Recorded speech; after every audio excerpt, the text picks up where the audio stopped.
Hello students, स्वागत है आप सभी का एक और नई वीडियो में। आज की इस वीडियो में हम सॉल्व करने वाले हैं 9th क्लास के नेचुरल साइंस का क्वेश्चन पेपर। ये जो क्वेश्चन पेपर है वो है मिड टर्म एग्जामिनेशन का मॉर्निंग शिफ्ट का पेपर है ये, इसलिए यहाँ पे एम लिखा हुआ है। जो टोटल टाइम मिला हुआ था आपको वो था 90 मिनट्स और जो मैक्सिमम मार्क्स थे वो थे 40। मैंने बाकी बच्चों से बात करी है, सही बच्चों ने कहा है कि जो पेपर आया था वो काफ़ी सिंपल था। जो भी सैम्पल पेपर दिया गया था DOE की तरफ से उसी पेपर में से ज़्यादातर क्वेश्चंस पूछे गए थे। तो चलिए देख लेते हैं कि किस टाइप से क्वेश्चन पूछे गए थे, उनके सॉल्यूशंस को भी अच्छे से डिस्कस कर लेते हैं ताकि आपके जितने भी डाउट्स हैं वो सारे क्लियर हो जाए। सबसे पहले हम सेक्शन ए को सॉल्व करेंगे। इसके अंदर 24 क्वेश्चंस थे जिसमें से 20 क्वेश्चंस को अटैम्प्ट करना था।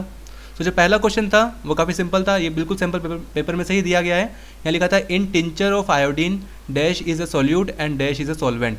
अब टिंचर ऑफ आयोडीन के अंदर याद रखना जो सॉल्यूट होता है वो होता है आयोडीन और जो सॉल्वेंट होता है वो होता है अल्कोहल। तो जो पहले का जो सी आंसर है वो बिल्कुल सही है।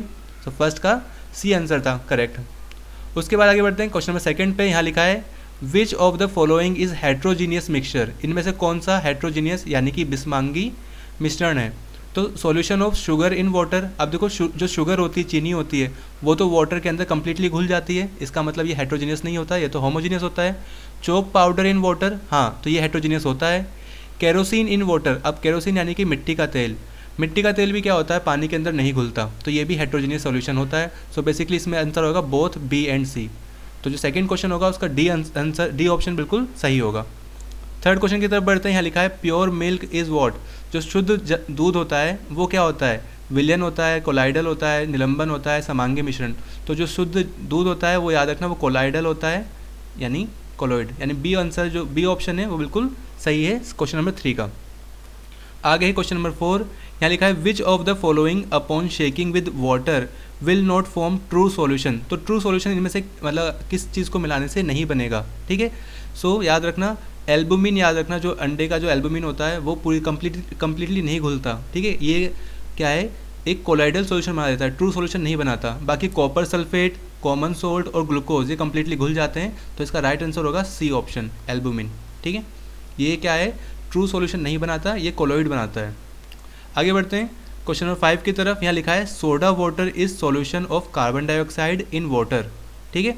This solution is composed of what. अब कार्बन डाइऑक्साइड देखो गैसियस फॉर्म में होती है और जो वाटर होता है वो लिक्विड फॉर्म में होता है। तो अगर हम देखें तो ये किस प्रकार का सॉल्यूशन होता है, ये होता है gaseous solute in liquid solvent. तो जो बी ऑप्शन है वो बिल्कुल सही है क्वेश्चन नंबर 5 का। आगे बढ़ते हैं क्वेश्चन नंबर 6 की तरफ। यहाँ पे लिखा गया था select the correct pair of only unicellular organism, यानी कि जो एक कोशिकीय जीव का जो सही जोड़े है उसको हमें पहचानना है। तो देखिए यहाँ पे अमीबा तो एक कोशिकीय होता है यानी यूनिसेलुलर होता है, पर राइजोपस नहीं होता, ठीक है। तो ये हमें यहाँ पे दोनों ही जोड़े क्या होने चाहिए थे, यूनिसेलुलर होने चाहिए थे, तो ये आंसर नहीं हो सकता। बैक्टीरिया की हम बात करें, बैक्टीरिया फंगी की, तो इसमें फंगी भी याद रखना ये मल्टीसेलुलर भी हो सकते हैं। प्लांट्स और एनिमल्स तो हमेशा मल्टीसेलुलर होते हैं, ठीक है ज़्यादातर, तो ये भी नहीं हो सकता। तो जो राइट आंसर था वो था ऑप्शन बी पैरामीजियम एंड क्लेमाइडोमोनास। ये दोनों के दोनों क्या होते हैं, यूनिसेलुलर यानी कि एक कोशिकीय होते हैं।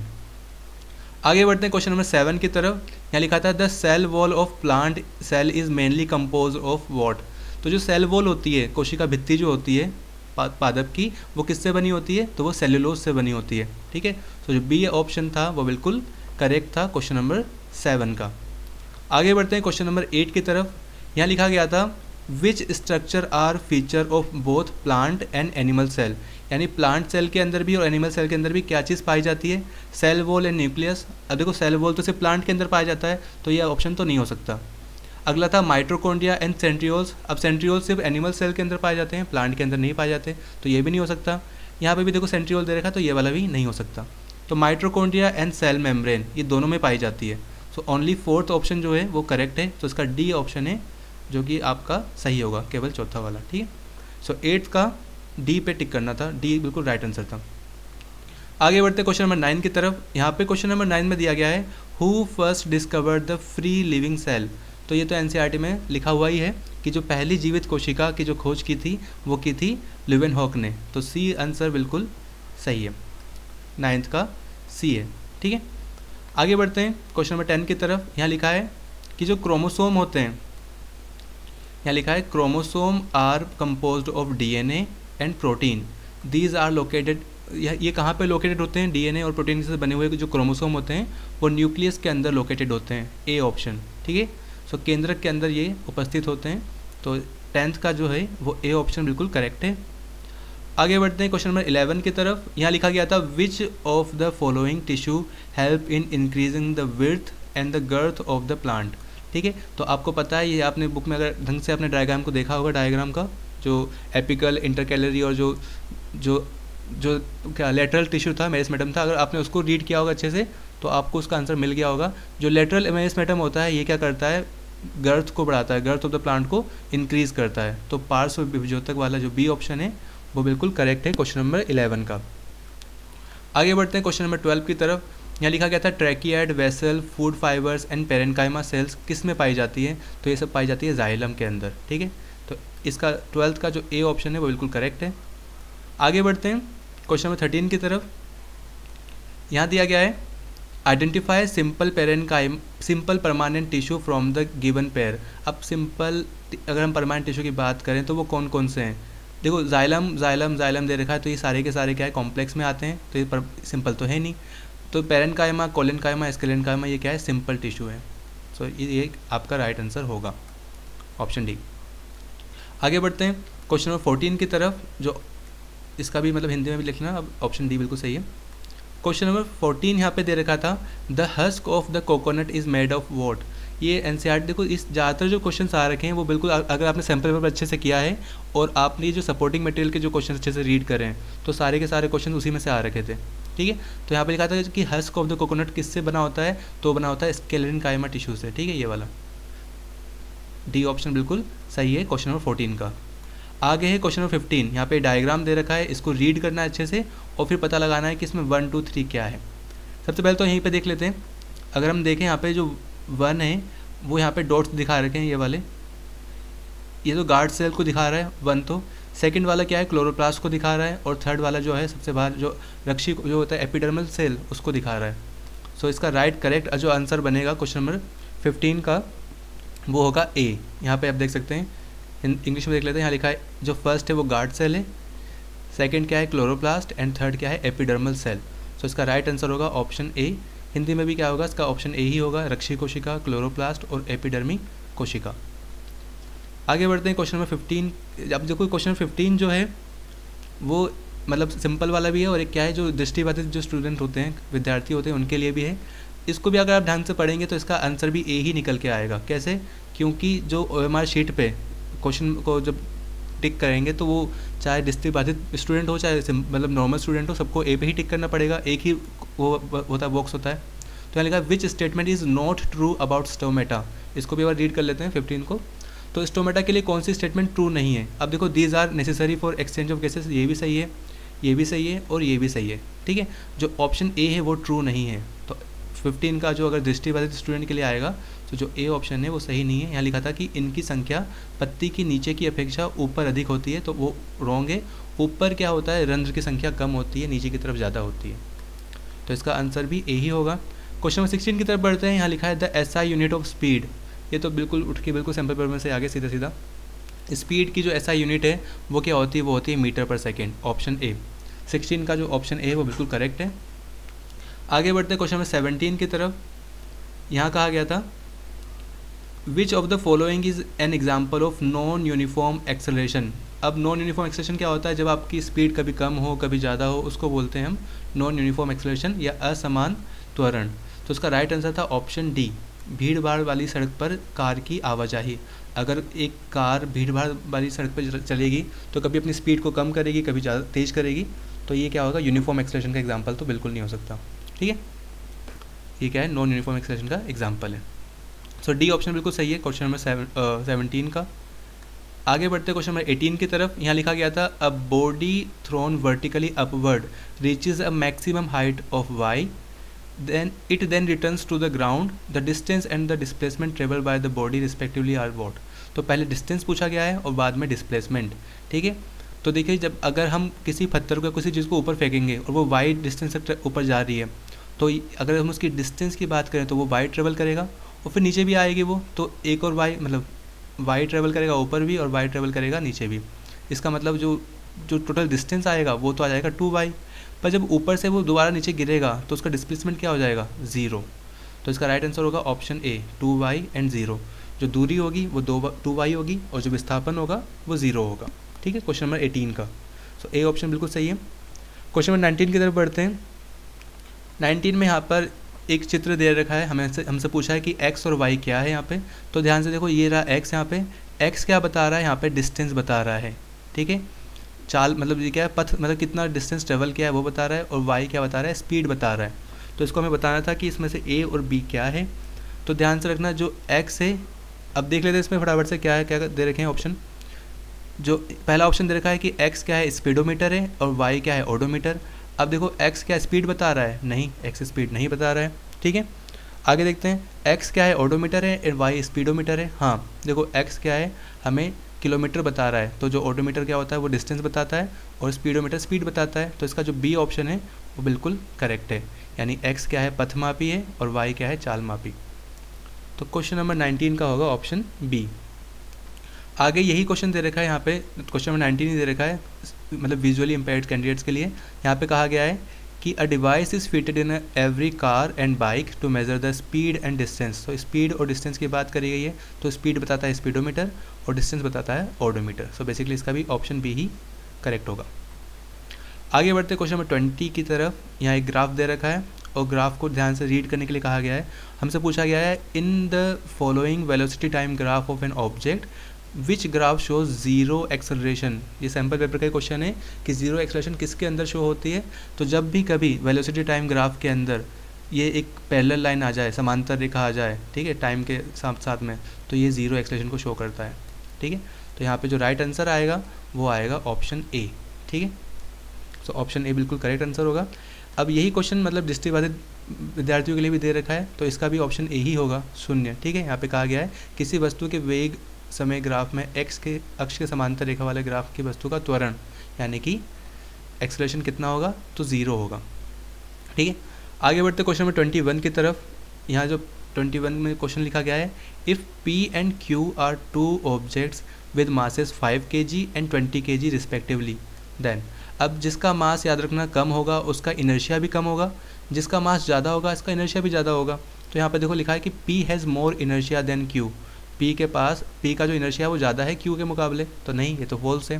सेकंड यहाँ पे दे रखा है q has more inertia than p। जो q है जिसका मास 20 kg है उसका ज़्यादा इनर्शिया है p के मुकाबले, तो हाँ ये ट्रू है। तो b ऑप्शन बिल्कुल करेक्ट होगा। यहाँ पे हिंदी में भी क्या, b ही सही होगा बिल्कुल। आगे बढ़ते क्वेश्चन नंबर 22 की तरफ।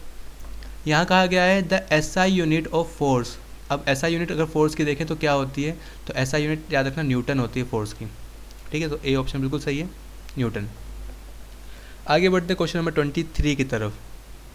यहाँ पर पहले ऊपर हिंदी में दे रखा है और यहाँ पे नीचे इंग्लिश में, पहले इंग्लिश में रीड कर लेते हैं। यहाँ लिखा है when a running bus stop suddenly the passenger falls forward due to what.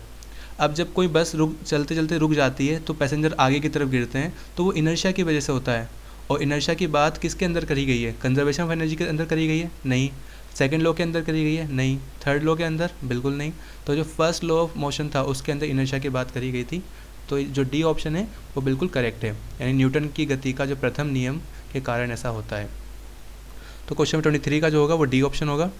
आगे बढ़ते क्वेश्चन नंबर 24 की तरफ। यहाँ लिखा है second law of motion give us a measure of what. तो जो सेकेंड लॉ ऑफ मोशन होता है, आपने पता है कि उसके अंदर फॉर्मूला निकल के आता है force is equal to mass into acceleration, ये वाला। तो इसके अंदर किसका मतलब मेजर होता है, तो वो हम फोर्स को मेजर करते हैं, ये वाली। सो ऑप्शन सी बिल्कुल सही होगा, 24 का सी होगा, ये वाला। बल को हम नापते हैं, ठीक है, गति के दूसरे नियम के अंदर। जिसने भी सैम्पल पेपर करके गए थे उनके लिए काफ़ी मतलब उनको तो काफ़ी फ़ायदा हो चुका होगा, क्योंकि ज़्यादातर क्वेश्चन उसी में से आए हैं। सैम्पल पेपर के अलावा जो आपको सपोर्टिंग मटेरियल दे रखी है, आप उसमें से भी क्वेश्चन कर सकते हैं अब आने वाले एग्जाम्स के लिए, चाहे SST का एग्ज़ाम हो, चाहे मैथ्स का एग्ज़ाम हो, आप उनको अच्छे से करके जाएँ। आगे देखते हैं, यहाँ पे सेक्शन ए हमारा कंप्लीट हो गया। सेक्शन बी को देख लेते हैं कि किस टाइप से क्वेश्चन इसके अंदर आए थे। सेक्शन बी के अंदर भी 24 क्वेश्चन है, जिसमें से हमें 20 अटैम्प्ट करने थे। देख लेते हैं, यहाँ पे जो पहला जो क्वेश्चन है, 25th जो क्वेश्चन है, मतलब यहाँ पे लिखा हुआ है विच of the following is not true for a compound. तो कंपाउंड के लिए इनमें से कौन सी चीज़ ट्रू नहीं है। A compound is heterogeneous in nature. अब पहली चीज़ यहाँ पे मिल गई कि कंपाउंड हेट्रोजीनियस होते हैं, नहीं, कंपाउंड हेट्रोजीनियस नहीं, वो तो होमोजीनियस होते हैं, तो ये ट्रू नहीं है। तो इसका राइट आंसर यही होगा। बाकी सारी की सारी चीज़ें क्या है, कंपाउंड के लिए ट्रू दे रखी होगी। ठीक है। तो एक योगी प्रकृति में विस्मांगी होते हैं, ये ट्रू नहीं है। उसने कहा था कि कौन सा सत्य नहीं है, तो ये सत्य नहीं है भैया, ए पे ही टिक करो। और बाकी को एक बार रीड कर सकते हो एक बार, पर बाकी सारे जो होंगे वो ट्रू होंगे कंपाउंड से रिलेटेड। आगे बढ़ते हैं, इसका आंसर ए ही होगा 25 का। क्वेश्चन नंबर 26 के तरफ बढ़ते हैं। यहाँ लिखा है an example of a chemical change. अब केमिकल चेंज का हमें रासायनिक परिवर्तन का एग्जाम्पल बताना था, तो उसका एग्जाम्पल देखो यहाँ से। पहला है इवोपरेशन ऑफ वाटर, पानी जब इवोपरेट होगा तो केमिकल चेंज होता है, कोई नई चीज़ बनती है, नहीं बनती। ग्लोइंग ऑफ इलेक्ट्रिक बल्ब, नहीं, कोई केमिकल चेंज नहीं है। Dissolving of salt in water, नहीं, केमिकल चेंज नहीं है। सोडियम प्लेस्ड इन वाटर, अगर आप सोडियम को वाटर के अंदर प्लेस करते हो तो एक रिएक्शन होती है जिसमें से काफ़ी गर्मी निकलती है, ऊर्जा निकलती है। सो जो सी ऑप्शन है वो बिल्कुल करेक्ट है। सोडियम का जल में रखना ये क्या है, एक रासायनिक परिवर्तन का उदाहरण है। तो इसको आप कर सकते हैं इस तरह से। आगे लिखा है अब क्वेश्चन नंबर 27 की तरफ बढ़ते हैं। इसका तो 26 का तो सी ऑप्शन था, क्वेश्चन नंबर 27 की तरफ यहाँ पे हमें मिलान करने के लिए कहा गया है match the column 1 to column 2। ठीक है। अब एल्यूमिनियम दे रखा है। एल्यूमिनियम क्या है, एक तरह का मेटल होता है, यहाँ पे फर्स्ट के का तो सेकंड हो जाएगा। लाइमस्टोन की बात करें तो एक कंपाउंड है ये। फ्लोरीन की बात करें तो फ्लोरीन एक नॉन मेटल होता है। सिलिकॉन क्या है, एक मेटलॉइड है। ठीक है। तो इसके अगर हम राइट तरीके से इसको मैच करेंगे तो देख सकते हैं के का क्या है, के का सेकेंड, एल का थर्ड, के का सेकेंड, एल का थर्ड, एम का 1 और एन का 4th। सो इसका राइट आंसर होगा ऑप्शन ए। ठीक है। सो क्वेश्चन नंबर, इसको आप हिंदी में देख सकते हैं, क्वेश्चन नंबर 27 का जो राइट आंसर होगा वो होगा ऑप्शन ए। हिंदी में भी आप इसका ए ही होगा, अलग तो होगा नहीं। आगे बढ़ते हैं क्वेश्चन नंबर 28 की तरफ। क्वेश्चन नंबर 28 में यहाँ पर एक डायग्राम दे रखा है और हमसे कहा गया है कि ये किस प्रकार का विभाजन है, किस प्रकार का मतलब सेल डिवीजन इसके अंदर हो रहा है। ठीक है। तो ये क्या है, माइटोसिस सेल डिवीजन है। ये ऑप्शन ए बिल्कुल करेक्ट है। ये डायग्राम आपके मतलब सपोर्टिंग मटेरियल में बना हुआ भी है। तो इसके अंदर माइटोसिस सेल डिवीज़न हो रखा है, यानी समसूत्री विभाजन। ठीक है। अब यही क्या है जो दृष्टिबाधित विद्यार्थियों के लिए क्वेश्चन दे रखा था, उसमें कहा था which type of cell division is responsible for growth of the organism. तो ग्रोथ के लिए कौन सा सेल डिवीजन रिस्पॉन्सिबल होता है, तो माइटोसिस सेल डिवीजन होता है। तो इसका भी यही होगा 28 का। आगे बढ़ते हैं क्वेश्चन 29 की तरफ। यहाँ भी मैचिंग दे रखी है और वो भी हमें ऐसी मैचिंग बतानी है जो गलत है। ठीक है। यहाँ लिखा है the incorrect match in the following. Incorrect match को हमें पहचानना था, तो पहला लिखा है leucoplast stores starch oil and protein granules, ये सही है। क्लोरोप्लास्ट फोटोसिंथेसिस को परफॉर्म करते हैं, ये भी ट्रू है। लाइसोसोम करता है सेल को क्लीन, ये भी सही है। पर क्रोमोप्लास्ट क्या करता है, प्रोटीन सिंथेसिस में हेल्प करता है, ये ट्रू नहीं है, ये इनकरेक्ट है। तो हमें इनकरेक्ट को ही पहचानना था, तो इनकरेक्ट होगा ऑप्शन बी। तो क्वेश्चन नंबर 29 का ऑप्शन आएगा बी, बिल्कुल करेक्ट। आगे बढ़ते क्वेश्चन नंबर 30 की तरफ। यहाँ कहा गया है which is not true about suspension. Suspension के लिए इनमें से कौन सी चीज़ सही नहीं है। The particle size is less than particle of solution. पहला दे रखा है कि जो सस्पेंशन के जो पार्टिकल्स है वो सॉल्यूशन से भी छोटे होते हैं, नहीं, ये ट्रू नहीं है। अगर लिखा है it is unstable in nature, हाँ ये अनस्टेबल होती है, मतलब अनस्टेबल होते हैं suspension. It's particle can be separated by physical method, हाँ फिजिकल मेथड से यानी भौतिक विधियों से इनके कणों को अलग कर सकते हैं हम। तो कौन सा ट्रू नहीं है, सिर्फ फर्स्ट है जो ट्रू नहीं है। उसने कहा था कौन सा ट्रू नहीं है, तो इसका राइट आंसर होगा फर्स्ट ओनली, डी ऑप्शन। ठीक है, केवल एक। आगे बढ़ते हैं क्वेश्चन नंबर 31 की तरफ। अब 31 से लेके 35 तक के लिए क्या है, असर्शन रीजन वाले क्वेश्चन है जो कि काफ़ी इजी दे रखे थे, हल्का सा भी कॉम्प्लिकेटेड नहीं दे रखा था। एक क्वेश्चन में हल्का सा डाउट है, उसको भी देख लेंगे हम। आगे देखते चलो फटाफट से। क्वेश्चन नंबर 31 जो था यहाँ पे पूछा गया था, असर्शन भी दिया गया है और उसका रीज़न भी दिया गया है। सबसे पहले लिखा असर्शन लिखा गया था a true solution does not exhibit Tyndall effect. जो ट्रू सॉल्यूशन होता है उसके अंदर टिंडल प्रभाव नहीं होता, बिल्कुल सही, वो टिंडल प्रभाव नहीं दिखाता। Its particle are very large in size, यानी ट्रू सॉल्यूशन के जो पार्टिकल है वो लार्ज होते हैं, नहीं लार्ज थोड़े होते हैं, वो तो काफ़ी छोटे होते हैं। तो इसके में देखो असर्शन तो ट्रू है बट रीज़न फॉल्स है। तो इसका मतलब क्या है, हमें किस पे टिक करना पड़ेगा, सी पे, यानी A is true but R is false, तो हमें सी पे टिक करना होगा। तो इसका राइट आंसर होगा सी ऑप्शन। आगे बढ़ते क्वेश्चन नंबर 32 की तरफ। यहाँ असर्शन दिया गया है the endoplasmic reticulum lakhs ribosome is called smooth endoplasmic reticulum, यानी जिसके अंदर राइबोसोम नहीं होता उसको बोलते हैं स्मूथ एंडोप्लाज्मिक रेटिकुलम। हाँ ये बिल्कुल ट्रू है। रीज़न क्या दे रखा है, जो स्मूथ एंडोप्लाज्मिक रेटिकुलम होता है वो इन्वॉल्व होता है प्रोटीन सिंथेसिस में, नहीं, जब राइबोसोम्स ही नहीं है तो प्रोटीन तो बनेगा ही नहीं, तो ये फॉल्स है।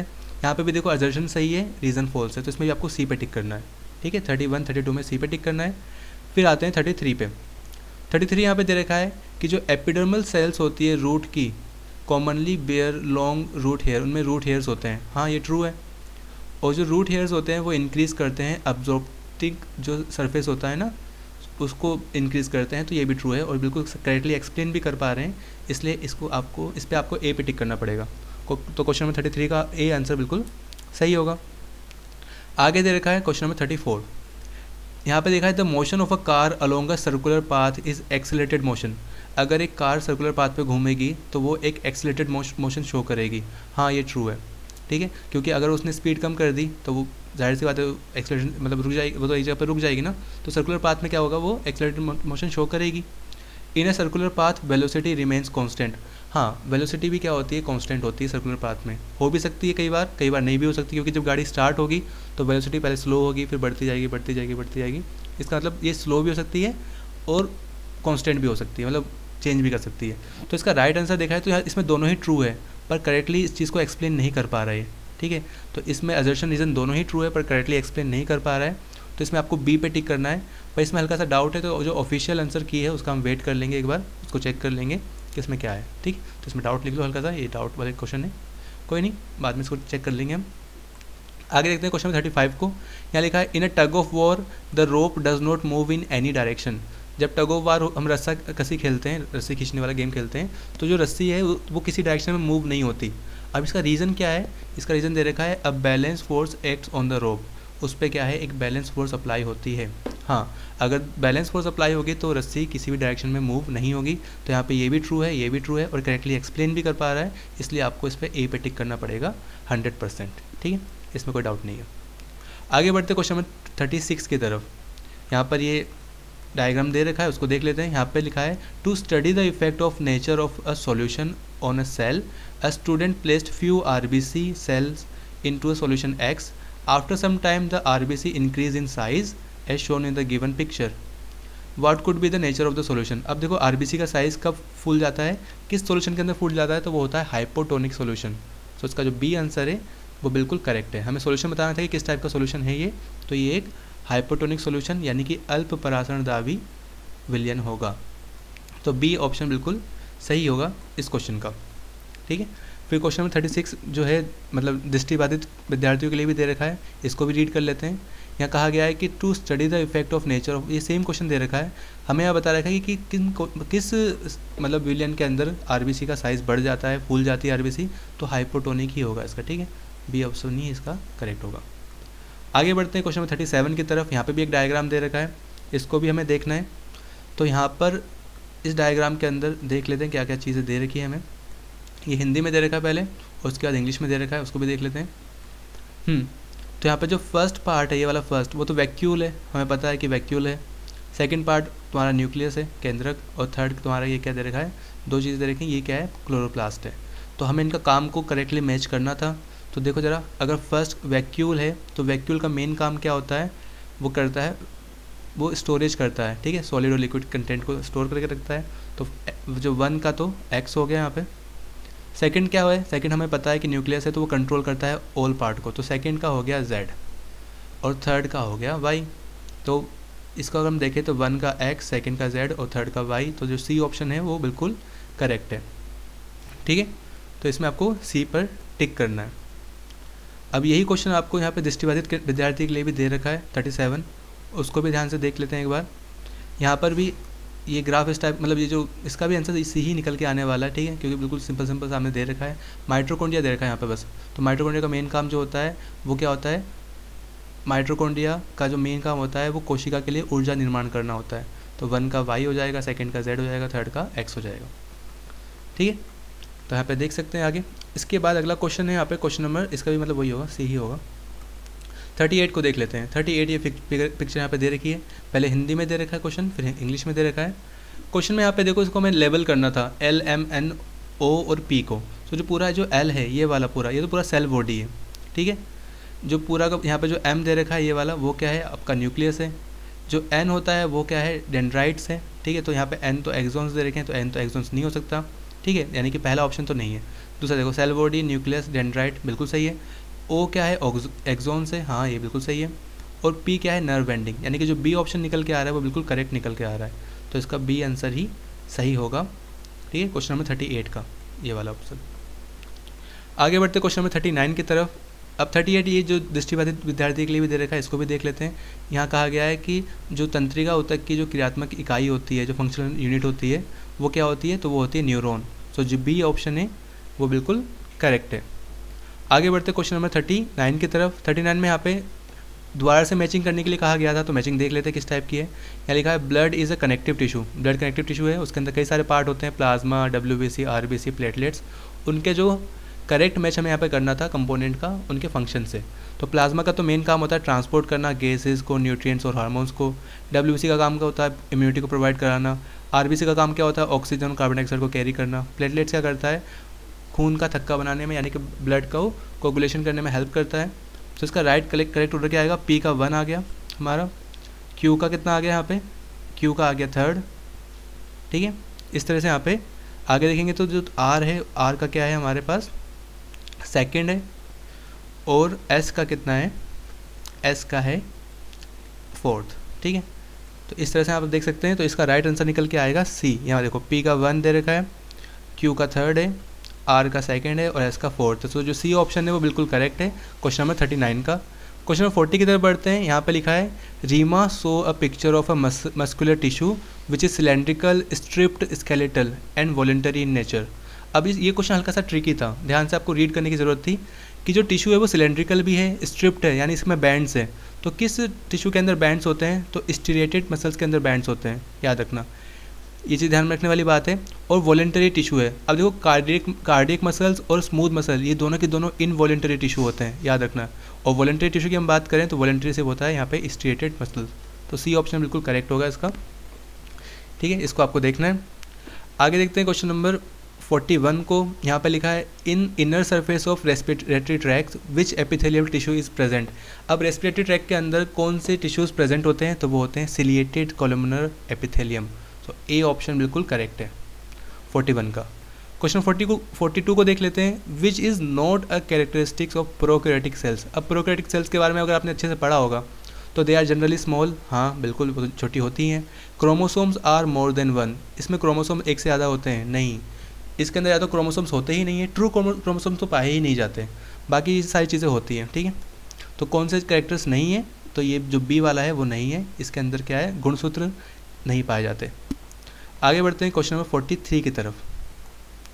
यहाँ पे जो क्वेश्चन नंबर 43 है वहाँ पे लिखा हुआ है आपके लिए कि which cell originally is known as suicidal bags of cell. अब सुसाइडल बैग्स ऑफ सेल की हम बात करें तो बुक में दे रखा है ये लाइसोसोम्स ही होते हैं सुसाइडल बैग्स। ठीक है, आत्मघाती थैली इसको बोलते हैं। तो इसका B ऑप्शन बिल्कुल करेक्ट होगा। क्वेश्चन नंबर 44 की तरफ बढ़ते हैं। यहाँ लिखा है plant cells are different from animal cell because they have. अब प्लांट सेल एनिमल सेल से अलग क्यों होती है, क्योंकि उनके अंदर क्या पाई जाती है, cell wall, chloroplast, large vacuole या ऑल ऑफ द अबव। तो इसका राइट आंसर होगा option D, all of the above, यानी उपरोक्त सभी। ठीक है, पादप कोशिका के अंदर कोशिका भित्ति भी पाई जाती है, क्लोरोप्लास्ट भी पाया जाता है और बड़ी रिक्तिकाएँ भी पाई जाती है। ठीक है, आगे बढ़ते क्वेश्चन नंबर 45 की तरफ। यहाँ पे भी मैचिंग आ गई एक, इसको ध्यान से करते हैं। यहाँ लिखा है match the part of the column 1 to their function of in column B। ठीक है, कॉलम 2 में। तो राइबोसोम की हम बात करें तो राइबोसोम का मेन काम होता है प्रोडक्शन ऑफ प्रोटीन, सामने दे रखा है बिल्कुल। स्मूथ एंडोप्लाज्मिक रेटिकुलम की अगर हम बात करें तो ये क्या करती है, डिटॉक्सिफाई करती है। ठीक है, जितने भी पॉइजनस ड्रग्स होती है उसको। गोल्गी बॉडी जो होती है वो सॉर्टिंग पैकेजिंग का काम करती है। लाइसोसोम क्या करता है, डाइजेस्ट करता है फॉरेन मटेरियल को। तो इसका जो करेक्ट ऑर्डर निकल के आएगा 45 का, वो देख सकते हैं यहाँ पे P का 1 हो गया, Q का 4th हो गया, R का 2nd और S का 3rd। ठीक है, P का 1, Q का 4th, R का 2nd और S का 3rd। ठीक है, तो बिल्कुल करेक्ट ऑर्डर है। जो B ऑप्शन है वो बिल्कुल सही होगा इसका। ठीक है, उसके बाद है क्वेश्चन नंबर 46 को हम देखेंगे ज़रा। यहाँ पर इसको पहले रीड कर लेते हैं। यहाँ लिखा है विच स्टेटमेंट इज़ या are true about force. Force के बारे में जो स्टेटमेंट दे रखी है उसमें से कौन सी स्टेटमेंट ट्रू है। तो पहला लिखा है जो बैलेंस फोर्स होती है can change the shape of the body. हाँ, तो जो बैलेंस फोर्स होती है वो किसी भी बॉडी की शेप चेंज कर सकती है, ये तो ट्रू है। Balance force do not change the state of rest और मोशन। हाँ बिल्कुल सही, ये क्या स्टेट चेंज नहीं करती। Balance force do not produce acceleration. हाँ, जब स्टेट ही चेंज नहीं करेगी तो एक्सेलरेशन को प्रोड्यूस करना तो दूर की बात है। तो ये तीनों चीज़ बिल्कुल ट्रू है। फोर्थ दे रखा है to accelerate the motion of an object a balance force is required, यानी मतलब एक्सेलरेट करने के लिए बैलेंस फोर्स की ज़रूरत होती है, नहीं, ये फॉल्स है। तो इसमें पहला, दूसरा, तीसरा, ये तीनों के तीनों स्टेटमेंट बिल्कुल ट्रू है। तो इसका राइट जो आंसर निकल के आएगा वो आएगा 1, 2 एंड 3। क्वेश्चन मतलब ऑप्शन सी बिल्कुल सही होगा क्वेश्चन नंबर 46 का। आगे है क्वेश्चन नंबर 47। यहाँ लिखा है the force required in accelerating a 20 kg object at इतना, मतलब एक्सेलरेशन में इतना दे रखा है। अब देखो बिल्कुल सिंपल सा न्यूमेरिकल था, ये कुछ करना ही नहीं था इसमें। सो यहाँ पे जो मास है वो हमें दे रखा है 20 kg, ठीक है, और जो एक्सेलरेशन है वो हमें दे रखा है 10 मीटर पर सेकेंड स्क्वायर, ठीक है। तो जो फोर्स है वो क्या होगी, फोर्स क्या होती है, F = ma होता है। सेकंड जो न्यूटन का सेकंड लॉ था उसमें हमने ये फॉर्मूला सीखा था। तो फोर्स जो निकल के आएगी, आपको मास को और एक्सेलरेशन को मल्टीप्लाई कर देना है, तो आएगा 200। सो 200 न्यूटन की फोर्स आएगी। सो जो बी ऑप्शन है वो बिल्कुल सही होगा ऑप्शन, मतलब क्वेश्चन नंबर 47 का। उसके बाद हम आगे बढ़ते हैं क्वेश्चन नंबर 48 पे। यहाँ पे एक ग्राफ दे रखा था, काफ़ी सिंपल सा ग्राफ है ये। तो इसमें हमें इस ग्राफ को देखते हुए हमें आंसर्स बताने थे। तो पहला यहाँ पे क्वेश्चन पूछा गया था कि the given velocity time graph shows the motion of 30 kg object, what will be the magnitude of the force of the object between 2 to 5 second. अब देखो ये रहा 2 और ये रहा 5। इस समय मतलब जो है हमसे पूछा गया है कि मैग्नीट्यूड क्या होगा फोर्स का। अब फोर्स कितनी अप्लाई होगी इसके अंदर। देखो जब तक उसने फोर्स अप्लाई करी है वो जो वेलोसिटी उसके अंदर जनरेट हुई है, और जैसे उसने फोर्स अप्लाई करना बंद कर दिया होगा वैसे ही क्या होगा, उसके अंदर की वेलोसिटी खत्म हो गई होगी। तो यहाँ पे अगर हम देखें तो 2 से लेकर 5 सेकंड के बीच में कोई भी उसने फोर्स अप्लाई नहीं करी है, तो फोर्स क्या होगी, 0 होगी, ठीक है। इसमें जो राइट आंसर आएगा वो आएगा ऑप्शन ए 0, ठीक है। तो 48 का होगा ऑप्शन ए। और 48 जो है वो दृष्टिबाधित विद्यार्थियों के लिए भी दे रखा है, इसका आंसर भी ऑप्शन ए ही निकल के आएगा।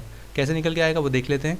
यहाँ पे दे रखा है कि जो फोर्स है वो 10 न्यूटन है, F = 10 न्यूटन है, ठीक है। और जो ऑब्जेक्ट है यानी कि मास है वो 2 kg का है।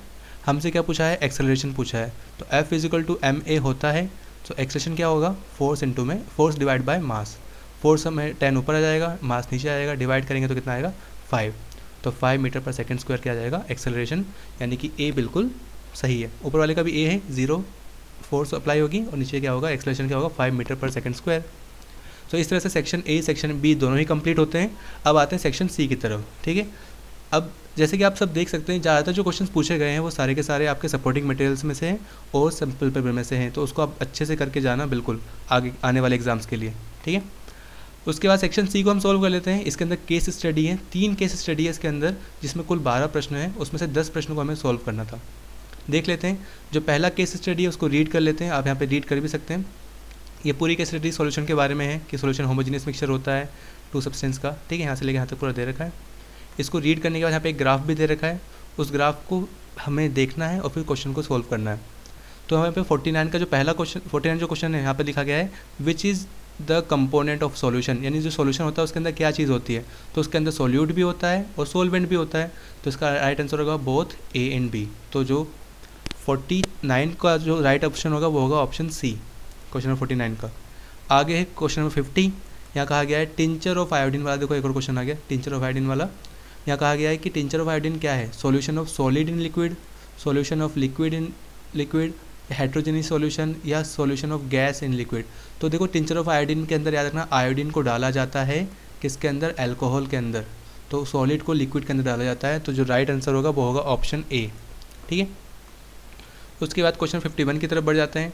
यहाँ लिखा गया है कंसंट्रेशन ऑफ अ सॉल्यूशन, यानी सांद्रता निकालते किसी विलयन की, तो वो कैसे निकलती है, वो निकलती है amount of solute present per unit volume, यानी इसका राइट आंसर होगा ऑप्शन ए, ठीक है। ये बिल्कुल फॉर्मूला है, ये फॉर्मूला जो है आपकी एनसीईआरटी की बुक में दे भी रखा है। आगे बढ़ते हैं क्वेश्चन 52 की तरफ। यहाँ कहा गया था after analysing the given graph, ये ग्राफ है उसको एनालाइज करना है। तो स्टूडेंट ने क्या क्या चीज़ें कंक्लूड करी ग्राफ को एनालाइज करने के बाद, उसने ये करा कि the solubility of solute increase with increase in the temperature of the solution. हाँ बिल्कुल सही है कि किसी भी सॉल्यूशन की जो सॉल्युबिलिटी होती है वो टेम्परेचर बढ़ाने पे क्या हो जाती है, इंक्रीज़ हो जाती है, तो ये तो बिल्कुल सही है। सेकंड उसने जो पॉइंट जो उसने ऑब्जर्व किया वो ये किया कि solubility is not affected by increase और डिक्रीज इन टेम्परेचर, तो ये तो फॉल्स है, ठीक है। पहला था स्टेटमेंट ट्रू है, दूसरी फॉल्स है। थर्ड लिखा है saturation level of a solution can be increase by increasing the temperature of the solution, ये भी ट्रू है। आगे दे रखा है at 90 degree Celsius the dissolve amount of sodium chloride is maximum. तो देखो ये भी ट्रू है, अगर आप ग्राफ को ध्यान से देखेंगे तो ऑलमोस्ट ये 90 डिग्री पे ही आ रहा है, ये वाला जो पॉइंट आ रहा है वो 90 डिग्री पे आ रहा है, और 90 डिग्री पे क्या है, बिल्कुल मैक्सिमम है इसकी सॉल्युबिलिटी, ठीक है, कंसनट्रेशन सबसे ज़्यादा है। इसका मतलब है कि इसकी जो पॉइंट्स हैं वो पहला, तीसरा और चौथा बिल्कुल ट्रू है। तो उसने कहा गया है कि चूज़ द करेक्ट कंक्लूजन, जो करेक्ट कंक्लूजन वो कौन सी है, तो first, third and fourth are true. तो जो सी ऑप्शन आएगा वो बिल्कुल सही आएगा, ठीक है। यहाँ पे क्वेश्चन नंबर 52 का इसी तरीके से यहाँ पे जो दृष्टिबाधित विद्यार्थियों के लिए भी ये सेम चीज़ दे रखी है, यहाँ पे समझा रखा है और इसके भी आंसर्स दे रहे हैं। तो फटाफट से देख लेते हैं, फटाफट से यहाँ पे इसको पढ़ लेते हैं। पहले लिखा है which is the component of solution, तो इसका भी बोथ आएगा, बोथ ए एंड बी, तो सी ऑप्शन आएगा इसका भी। टिंचर, मतलब टिंचर ऑफ आयोडीन की बात करें तो यही सॉलिड एंड लिक्विड वाला, यानी ए ऑप्शन आएगा इसका भी। 51 की बात करें तो इसका भी इसका ए ऑप्शन आएगा, अमाउंट ऑफ सॉल्यूट प्रेजेंट वाला। 52 की बात करें तो ये भी वही है, 1, 3 एंड 4 आर करेक्ट, ठीक है, इसको हम देख सकते हैं आराम से। सो इसमें 1, 3 और 4 करेक्ट होंगे। अब केस स्टडी 2 पे आते हैं, ठीक है। यहाँ पर भी एक मतलब ग्राफ दे रखा है, यहाँ पे समय और दूर वेग वाला ग्राफ है, वेलोसिटी टाइम ग्राफ दे रखा है हमें, इसको रीड करना है और उसके बाद क्वेश्चंस के आंसर देने हैं। सो जो पहला क्वेश्चन पूछा गया है वो देख लेते हैं। 53 जो क्वेश्चन है उसमें पूछा गया है कि what is the acceleration between 10 to 30 second. अब देख लेते ज़रा, देखो ये रहा 10 और ये रहा 30, इसके बीच में जो समय है वो कितना है, वो यहाँ से यहाँ तक 10 है, यहाँ से यहाँ तक 10 है, तो 20 सेकेंड। तो जो टाइम हो गया वो हो गया 20 सेकेंड, ठीक है। और ऊपर अगर हम वेलोसिटी की बात करें तो वेलोसिटी 5 पर कांस्टेंट है ये पूरी, तो वेलोसिटी हमारे पास है 5 मीटर पर सेकेंड। अब वो पूछा क्या उसने पूछा है कि एक्सेलरेशन क्या होगा। तो एक्सेलरेशन क्या होता है, एक्सेलरेशन का फॉर्मूला होता है वेलोसिटी अपॉन टाइम, ठीक है। तो इसको हम डिवाइड कर सकते हैं, मतलब जो है इसको हम डिवाइड, ऐसे नेगेटिव पॉजिटिव पूछा है उसने, ये बात है। यहाँ क्या है, what is the acceleration between 10 to 30 second. तो 10 से लेके 30 सेकेंड में जो हम देखें यहाँ पे, तो जो ग्राफ है बिल्कुल सीधा है, तो यहाँ पे एक्सेलरेशन तो कुछ होगा ही नहीं। तो क्वेश्चन 52 में अगर देखें तो एक्सेलरेशन कुछ है ही नहीं, ठीक है। तो इसका राइट आंसर क्या होगा, इसका राइट आंसर होगा 0, ठीक है। 10 से लेके 30 सेकेंड में जो एक्सेलरेशन आएगा वो 0 आएगा, कोई भी एक्सेलरेशन नहीं है, ठीक है। फिर क्वेश्चन नंबर 54 की तरफ बढ़ते हैं। 54 में दिया गया कि distance travel by the bus, यहाँ पे देखो डिस्टेंस निकालने के लिए पूछा गया है, सेम 10 to 30 सेकेंड के बीच में कितना डिस्टेंस ट्रेवल किया है, तो हम यहाँ पे सोल्व कर सकते हैं। टाइम दिया था हमें यहाँ पे 20 सेकेंड, वेलोसिटी यहाँ पे क्या है 5 है, हमसे डिस्टेंस अगर निकालना होगा तो डिस्टेंस को क्या करेंगे, निकालने के लिए वेलोसिटी और टाइम को मल्टीप्लाई कर देंगे, ठीक है। तो 20 × 5 कितना आ जाएगा 100। तो जो 100 होगा मीटर वो करेक्ट आंसर होगा, जो कि है ऑप्शन ए। तो 54 का जो ऑप्शन ए है वो करेक्ट आंसर है। आगे बढ़ते हैं हम क्वेश्चन नंबर 55 की तरफ। यहाँ कहा गया कि विच part of the graph represent the retarded motion of the bus. अगर हम रिटार्डेड मोशन की बात करें तो नेगेटिव मोशन तो यहीं पे दे रखा है, यहाँ पे क्या हो रहा है, उसकी एक्सेलरेशन क्या हो रहा है, कम हो रहा है डी पार्ट के अंदर। सो जो डी पार्ट है उसके अंदर क्या है, जो त्वरण है वो क्या कम हो रहा है, मंदन गति को दर्शा रहा है। तो इसका राइट आंसर होगा डी, ये वाला, ठीक है। 55 का डी आंसर बिल्कुल, डी ऑप्शन बिल्कुल करेक्ट आंसर होगा। 56 पे आते हैं, यहाँ लिखा है in which part of the graph the velocity is minimum. किस पार्ट के अंदर वेलोसिटी सबसे कम है। अब देखो वेलोसिटी कहाँ पे सबसे कम थी, ग्राफ को अगर देखो तो वेलोसिटी यहाँ पर सबसे कम है, 0 थी, तो वो ए पार्ट के अंदर वेलोसिटी क्या है, सबसे कम है। तो इसका राइट आंसर होगा ए, ठीक है। तो इसका होगा 56 का जो करेक्ट आंसर होगा वो होगा ऑप्शन ए। उसके बाद यहाँ पे दोबारा से यही जो है 53 से लेकर 56 तक दोबारा से क्या है, जो विजुअली इम्पेयर्ड कैंडिडेट्स के लिए यहाँ पे क्वेश्चन दे रखे हैं, उनके आंसर भी सेम होने वाले हैं जो हमने अभी ऊपर कहे। जो पहला क्वेश्चन था उसका आंसर क्या था, हमारा क्या आया था, when the velocity of a body increase with time. अगर वेलोसिटी क्या हो रही है, टाइम के साथ इंक्रीज़ हो रही है, ठीक है, तो एक्सेलरेशन कैसा होगा, पॉजिटिव होगा, नेगेटिव होगा, किस टाइप का होगा, तो जो एक्सेलरेशन होगा वो होगा पॉजिटिव, ठीक है। तो यहाँ पे जो करेक्ट आंसर आएगा वो आएगा ऑप्शन डी, पॉजिटिव, ठीक है। उसके बाद 54 की अगर हम बात करें, सो जो area under the velocity time graph क्या किसका मैग्नीट्यूड देता है, तो वेलोसिटी टाइम ग्राफ के अंदर जो एरिया आता है अंदर वाला, वो क्या दिखाता है, वो डिस्प्लेसमेंट को शो कर रहा होता है, ठीक है, वो मैग्नीट्यूड देता है डिस्प्लेसमेंट का, विस्थापन का। तो 54 का क्या आएगा, ए आएगा। 55 की बात करें तो कौन सा equation of motion that gives the relation between the position and time. अब पोजीशन और टाइम की अगर हम बात करें तो कौन सी इक्वेशन सही से दे पाती है, तो जो जो इक्वेशन यहाँ पे दे रखी है S=UT + ½ AT², ये जो इक्वेशन है ये पोजीशन और टाइम दोनों ही अच्छे से शो कर पाती है किसी ऑब्जेक्ट का। तो डी ऑप्शन बिल्कुल करेक्ट होगा क्वेश्चन नंबर 55 का। 56 की अगर हम बात करें तो यहाँ पे लिखा है कि वेलोसिटी टाइम ग्राफ का जो स्लोप होता है, जो लाइन होती है, वो लाइन क्या दिखाती है, वो स्लोप क्या दिखा रहा होता है, एक्सेलरेशन को दिखाता है। तो 56 का जो करेक्ट आंसर होगा वो होगा ऑप्शन ए, त्वरण यानी कि एक्सेलरेशन। फिर बढ़ते हैं हम क्वेश्चन केस स्टडी 3 की तरफ। यहाँ पे भी हमें मतलब अलग अलग पेशियों के बारे में यानी कि मसल्स के बारे में बता रखा है, इसको एक बार रीड कर लेना आप अच्छे से, ठीक है। उसके बाद पहले हम क्वेश्चन पे आते हैं। जो पहला क्वेश्चन यहाँ पे पूछा गया था यानी कि 57 जो क्वेश्चन था, वहाँ पे कहा गया था which muscle is involuntary in nature. अब इनवॉलेंटरी मसल्स क्या होती है, जो जिस पे हमारा कंट्रोल नहीं होता। तो याद रखना जो कार्डियक मसल्स होती है और जो स्मूथ मसल्स होती है, इस पर हमारा कोई कंट्रोल नहीं होता। तो इसका जो राइट आंसर होगा वो होगा ऑप्शन डी, ठीक है। 57 का जो डी ऑप्शन होगा वो बिल्कुल करेक्ट होगा। क्वेश्चन 58 को अगर हम देख लो तो उसका भी हम देख सकते हैं। यहाँ पे देख लो इंग्लिश मीडियम में लिखा है स्मूथ मसल इज़ प्रेजेंट। अब स्मूथ मसल कहाँ पे प्रेजेंट होती है, तो वो होती है एलिमेंट्री कैनाल के अंदर, हमारी आहार नाल के अंदर क्या होती है, स्मूथ मसल प्रेजेंट होती है। तो 58 का जो होगा वो ऑप्शन डी करेक्ट होगा। बढ़ते हैं 59 की तरफ। यहाँ लिखा है which muscle never gets tired, it continuously relaxes and contracts for the whole life. ठीक है, ऐसे कौन सी मसल्स है जो हमेशा क्या बोलती है, कभी थकती नहीं है। तो कार्डियक मसल से बुक में भी दे रखा था साफ साफ। तो इसका राइट आंसर होगा ऑप्शन बी, कार्डियक मसल्स, जो कि हमारे दिल में पाई जाती है। ठीक है, फिर लास्ट का क्वेश्चन जो कि क्वेश्चन 60 है। यहाँ कहा गया था muscles can show movement due to what.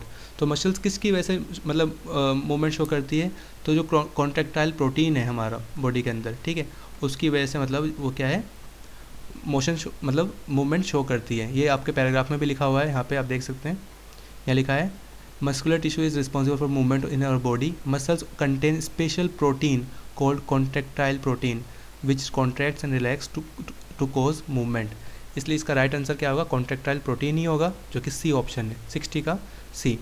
बाकी ये उसके बाद जो दृष्टिबाधित बच्चों के लिए जो है उसके भी राइट जो ऑप्शन थे वो भी बिल्कुल सेम होने वाले हैं। 57 की बात करें तो इसका भी क्या होने वाला है, 57 का डी, 58 का डी, 59 का बी, 50 और 60 का सी। तो सारे आंसर बिल्कुल सेम टू सेम होने वाले हैं। देख लेते हैं इसका अगर हम बात करें 57 का, तो इसका भी डी होगा, कार्डियक मसल्स। या लिखा which muscles is involuntary in nature, तो इसकी हम बात करें तो इसका डी होगा, ठीक, बोथ बी एंड सी। 58 की बात करें तो इसका भी एलिमेंट्री कैनाल ही होने वाला है। 59 की बात करें तो इसका सी होने वाला है, सॉरी इसका कार्डियक मसल्स है ना, तो इसका बी होगा कार्डियक मसल्स। और जो 60 है लास्ट वाला, उसका होने वाला है ऑप्शन सी, कॉन्ट्रैक्टाइल प्रोटीन। तो इस तरह से आपके जो पूरा जो पेपर है वो सॉल्व हो गया। आई होप आपके सारे डाउट क्लियर हो गए होंगे। अगर फिर भी कोई डाउट रह जाता है तो आप कमेंट करके पूछ सकते हैं। तो अगर वीडियो पसंद आई तो वीडियो को लाइक करना और ज़्यादा से ज़्यादा शेयर करना, और सारे ही पेपर के सोल्यूशन टाइम से पाने के लिए चैनल को सब्सक्राइब भी कर लेना। आने वाले पेपर के लिए ऑल द बेस्ट। मिलते हैं अगली वीडियो में, तब तक के लिए stay safe and keep learning.